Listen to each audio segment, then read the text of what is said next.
to this week's edition of Inside the Human School, where we give you some background information about how the Human School came to be and then share a little bit about our thinking this week. So our Inside the Human School question this week is, what are the Navigator Conversations and where did the idea come from? So people might be thinking, I don't know what these are. I haven't seen one. That is correct. And the idea of this Navigators Conversation, which will hopefully be coming out sometime this summer, stemmed from really who we think our audience is, at least in this first phase, maybe / first year of iteration and growing the idea of the Human School Compass. And the idea was really connected to who is our audience, and our audience is people who are in the space of education, K-12, that are actually doing the work of transformation and might be doing some work that actually connects to the compass points. And starting with my colleague and I did a podcast called Shift Your Paradigm in coordination with Education Reimagined, and we had connected with a whole host of learning environments. So starting with those folks who we know through those conversations are doing some of this work and having some brief conversations, similar, I think, maybe to the length of the ones that we have here, 15, 20 minutes maybe, and seeing what resonates with their work around the compass points to give a wider audience some practical ideas of the compass points actually in action. So that would be my answer to the question. Yeah. Chad? I think I would echo all of that. I'd also share that, we just continue to commit to iterating and trying to find new ways to tell stories and different structures and different formats and really with different people. And so in a way, we've been doing this since early March. So we're kind of hitting the halfway point of our first year. And we're just looking to expand the conversation and ground it into more practical stories. And so with the natural evolution, I think for us was to just continue to find people who wanted to tell their stories and see how they align to the way that we're thinking. And then not just how they align, but how they challenge our assumptions as well. So again, another way that we're trying to learn in public, another way we're trying to iterate and grow rather publicly as well. I also think, too, trying to create space for other people to tell their stories. It's a conversation that we had just had, but that this idea of we're not trying to tell other people's stories for them. We want to learn and hear from them and create space for them to share as well. And I think that it's just a longer form way to talk more generally versus like the problem of practice conversation was a similar beginning, but it focuses on one area of need as opposed to maybe the whole of someone's experience or intention. So, okay. So the second part of our conversation is about our thinking about the Human School and our compass points this week. And what have you been thinking about? So I've been thinking, the organization that I work for, we have redeveloped a mission and vision. And sometimes those exercises can be, really just kind of a walk through compliance. And there's no one way to know where this is going to go. But I think one of the really interesting conversations that has happened is around the role of contribution and what it means to contribute, what it means to act, what it means to lead. And it's been an interesting conversation in the sense that people, it's one of those words that people, they assume that it means externally, right? Like they assume that it means contribution has to be volunteering or going out into other spaces. And certainly I think that the intention behind the word could be that, but contribution within the organization as well. And so as it relates to our compass points, I've been thinking a lot about the inventor part of this, which is that in the early parts of this, we kind of just wanted people to connect to these active words of learning, flourish, and contributing, and maybe hadn't necessarily designed for contribution. And my way of sharing this is that it's interesting, as much as I live in this work with the two of you and thinking about it, at times I think I get kind of stuck in like that objector world and not thinking about how to move the needle in those other three directions. And so this what I'm sharing is kind of an act of transparency and saying that like, it was kind of like mission accomplished. We got people talking about these really cool words. And it's like, oh, wait, the hard work of now inventing together and what that can look like is kind of the next phase in all of this. And so I just wanted to share, I've been kind of reflecting on that. It's not always as easy to step into each of those on the continuum. So we've been reading some books this summer, which will hopefully lead to some author kind of podcasts in the fall. And one of the things that I thought was really interesting in the book Impact Networks, which we've brought this book up earlier, was in the section where he's talking about the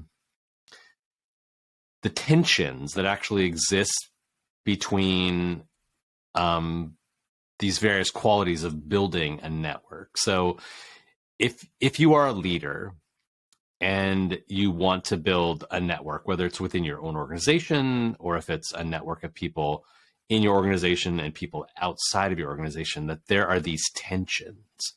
And it reminded me of this idea that leadership, it's like sometimes we say hierarchies, sometimes we say agency. Like everybody's got it, and then there's like always a leader. And the reality is that there is always some sort of leader with the title. And so that's a paradox that exists. And so he talks about various these paradoxes of organizing and building networks. So for example, participation and pace.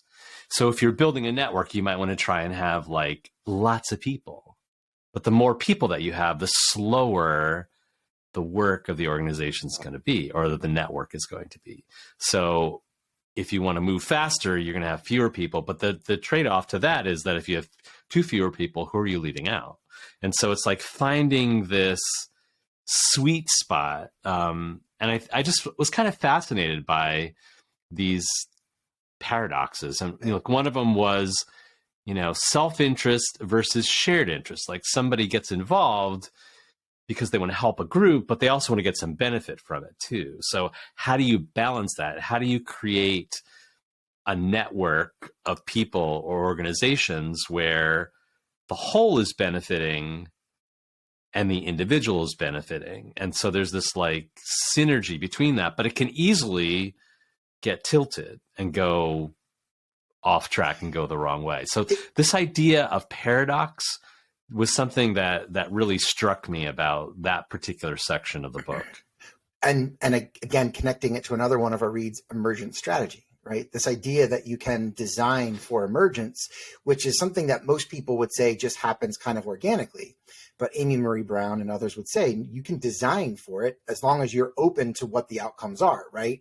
And in the same way, this idea of paradoxical thinking is that you can intentionally do something but be open to this outcome, or acknowledge the trade-off that, yes, I think what it comes down to me is what I perceive in education as a lack of intention. And that may be a generalization, but I have found that people make decisions rather quickly around the big things and really slowly around little things. And so there's like a paradox even there, that the things that probably require very little decision and thoughtfulness could be made. And the things that maybe require some more thought about how we engage stakeholders and which stakeholders and how we have these conversations over time seem to get made rather flippantly. So anyway, as you were talking about that and reminding me of the text, like I think about this idea that we can design for something to emerge and be really open to what blossoms or blooms or flourishes or whatever, that we don't have to have our finger on every little thing trying to control it as we go. Mm-hmm. A little related, but I keep thinking about our work in terms of the classroom. So I'm going to be teaching students again next year, and I have been spending a lot of time thinking about that idea of feeling seen, heard, and valued in a classroom, and how to support that, and where our compass points can be really powerful for them and kind of going to the idea that Randy brought up of this paradox, right? That we want our students to be critical thinkers. We want to support them in objecting to systems thinking and, well, to the system and to the assumptions of how things are and that they're supposed to be. But also it's within a system that is really looking for compliance, that you do what I say when I say, because I'm the teacher and you're the student. This is a school and this is how it goes. And so there is a paradox there. There's a difficulty there, I think, for students. In my thinking is around how to create that sort of space for them and like get out of the way, really.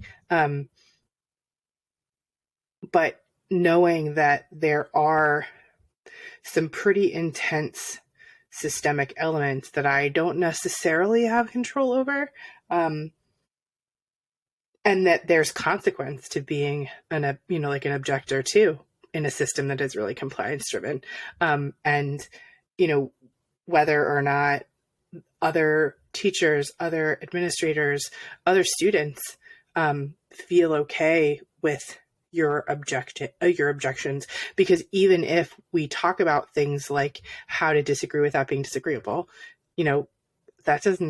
disagreeing is really uncomfortable for people, period. It doesn't matter how polite you are all the time or how respectful you are or how well-intentioned you are.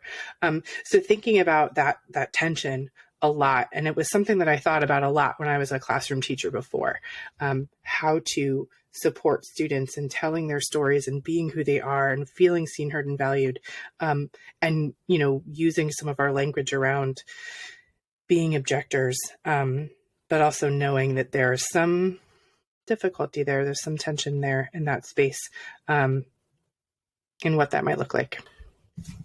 I think the only thing I would add to that, Rachel, or encourage you is, I would say you don't have to live outside of the traditional and still create some of those mindsets for kids and have them shift their thinking around it. I guess the thing that I was always frustrated with as a classroom teacher working with people who were kind of traditionally minded was